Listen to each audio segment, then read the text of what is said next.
Hey everyone, it is me again. Today I want to talk about something really important, something that cost me dearly early on. A lot of my hard-earned savings, it is about how I tried to get ahead of 99% of people in 6 to 12 months or even less, and how that dream, that almost obsession, led me down a very rocky path. This is not about working 8 weeks or following some super complicated system. This is about working differently, focusing on what actually makes a difference, and just being a little smarter than the average person. It is not rocket science, but it took me a long time to figure it out. Let us not waste any more time. Let us just dive right into it. The first point, and I think it is arguably the most important, is something I call psychological arbitrage. This is incredibly powerful, and most opportunities, especially the ones that lure you in with big promises, exist because of other people's mental barriers. I know that sounds a bit harsh, but it is the truth I had to face. When markets crashed, I used to freeze. Just like most people, I would panic and sell only to watch those same markets recover and then some. I have talked about this before, but that is exactly when true buying opportunities appear. When a new platform or a new investment trend emerges, most people, including my younger self, wait to see if it is worth their time, if it is safe. But the early adopters, they are the ones who often win big in those situations. Think about crypto, for example. I really need to take my own advice on this one.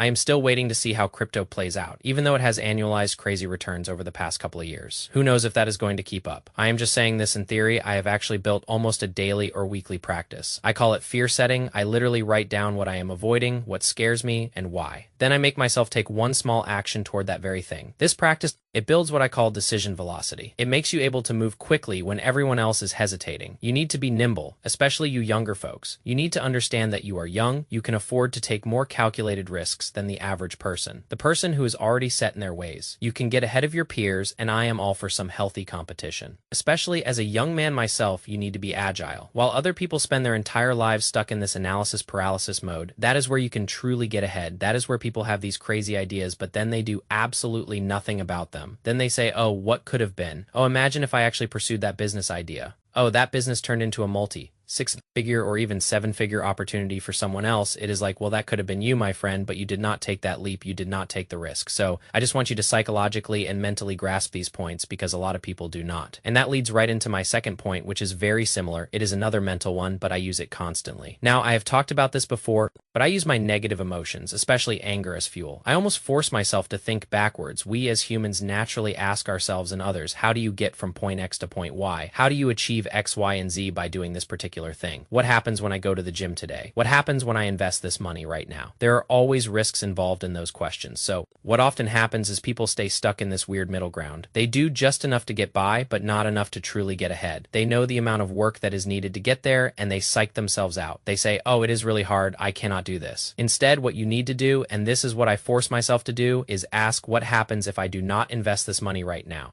What happens if I do not go to the gym today, if I skip my cardio, if I skip my lifts? What happens if I do not upload a video? What happens if I do not do X, Y, and Z in the short amount of time I have on this earth? And I promise you, your thinking and your actions will change immediately just by framing it this way. I know it is a little bit toxic, and would I do it every single day? Probably not, but it really did propel me further in my career when I started in my early 20s. And it has served me very, very well for the rest of my life. I think it will continue to, right? So at least having that fire lit, that internal drive, is something that I will literally use forever. I highly, highly recommend you try it. And this is a small segue. If you wanted to book a call to talk more about this stuff, to talk more about business content, now is the time. A week from today, the price is going to be raising to $189. I mentioned that in my last video, but I just wanted to get that out there again to give you all enough time. Easter is coming up soon, so I wanted to, give that just a fair warning. Now, let us get on to the next point. The proximity principle. This is something that I have done, and funnily enough, I still do to this day. It does not matter what level I get to. I am probably always going to do this. I noticed my personal growth absolutely skyrocketed when I started forcing myself to be around people who were already where I wanted to be. Here's exactly what I did. I typically found about 25 to 30 people at a time who had achieved almost exactly what I wanted. High liquid net worth status, businesses started, good families, nice cars, whatever it was that I was aspiring to. Then I reached out to them with a very simple message, completely cold. I would say something like, I admire what you have built, especially with specific thing X, Y, and Z. I am working on my own goal, and I would love to ask you about 3 specific questions over a quick call. I would offer to pay for their time sometimes, and some people would happily accept. So I would pay them for their time, be respectful, and be prepared. But some people would just decline and say, hey man, sure, like I do not need your money. Let us just chat. I am always happy to chat with a young, ambitious person. People appreciate that. There is not enough of this kind of proactive networking going around. In my opinion, And this approach, it got me a crazy 40 to 50% response rate. Most people who try to network, they ask, can I pick your brain? Let us meet for coffee. And it is like, come on, what do you think that is going to get you? You are going to get shunned. You are going to get sent to spam. You are going to get declined right away. That never works. Be specific, be upfront, be very respectful of their time, and just say, hey, I want to chat with you. You have clearly crushed it. Compliment them a little bit, be genuine. And, that really does work, just getting around successful people with the age of the internet. There is absolutely no excuse for not doing this in today's day and age. The next one I want to talk about, I call it the 1% further, or the 1% skill acquisition method. Focus on high leverage skills that create a huge upside of results. Not all skills are created equal. I have found skills that have had, luckily, what I call asymmetric upside. Learning that one thing has opened many doors for other skills to be easily learned. For example, I spent months improving my sales skills, my communication skills, which then boosted my ability to negotiate better, to lead a team better, to just drive crazy sales revenue numbers all at once. Under this one little tiny roof of communication, do not just learn what everyone else is learning. Ask yourself, what skills would actually make everything in my life easier? Boom. That is your 1% skill. If you really want to beef this up, become pretty good at 2 to 3 complementary skills versus being a master of just one. I am just going to give you a basic example, like playing the guitar. Say you are I do not care if you are the best guitar player in the world, if you cannot monetize it, if you cannot get attention for it, if you cannot do X, Y, and Z with it. However, think of this. If you are an above average guitar player, let us call it a 6 or a 7 out of 10, but you can combine that. Look at this. Someone paused my nuke streak here. I was pretty pissed about that. But you can combine that with uploading YouTube videos and creating content and tutoring. You could make a crazy living. You can get attention. You funnel that attention to a tutoring offer, and you are pretty good at playing guitar. Which one would you take? The 10 out of 10 master guitar player who has nothing else going for him, or the person who can combine that with other skills? I look at this with fitness influencers sometimes. There are guys that are yoked out of their minds, but then they are broke. They have no social media audience. They have no X, Y, and Z going on for them. They drive this old beat up car. I am like, brother, what are you doing? Like, the gym is your whole life, and you cannot even talk to women. You cannot do X, Y, and Z. When I know this other guy who has a pretty average physique, but he is witty, he is financially secure, he is fun, he has got a good family,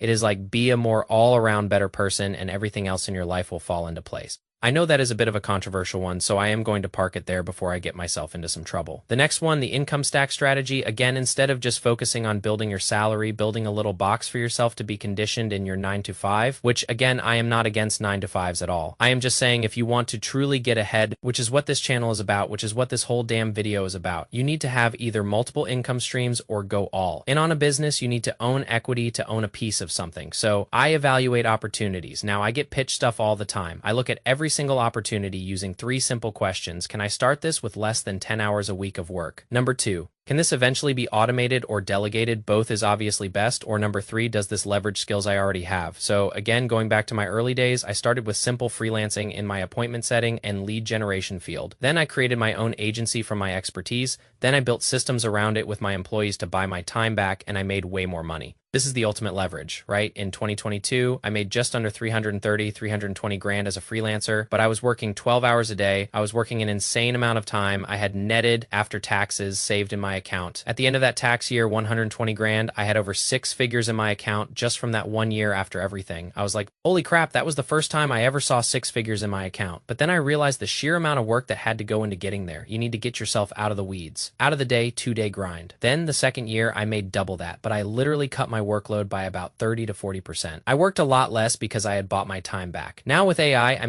I know it is a buzzword, but you could do that left, right, and center. This is so incredibly possible in this day and age. So focus. You do not need to do exactly what I did, but just focus on, doing a TTS TikTok shop. Focus on just creating content, because you create a piece of content once, and it could be viewed for the rest of time. It could be viewed for millions of times over. That is why I personally prefer video creation over live streaming, because you can get so much more done with that initial effort. You have ultimate leverage. Just think about that. The last point is, again, what a lot of people do not do, and it is crucial. I call it the 90-day review system. This is like the old saying, what gets measured gets improved. Every 90 days, I sit down, sometimes even monthly, with a simple spreadsheet, and just, by hand, I write down what activities actually moved me forward this past quarter. Whether it is financial, personal, emotional growth, whatever it may be, where am I spending my time without getting any results? Because that is another thing we talked about in the second point. What is one thing I could change that could make everything else easier? This process just keeps me brutally honest with myself and prevents me from staying busy in that busy, hustle culture without actually making any real progress. Again, I know guys who work 3 hours a day and they make millions, and I know people who work 8 to 10 hours a day and they do not even make 6 figures. It is all about leverage. It is all about the vehicle that you are in and how you are using your skills. It is a combination of everything. So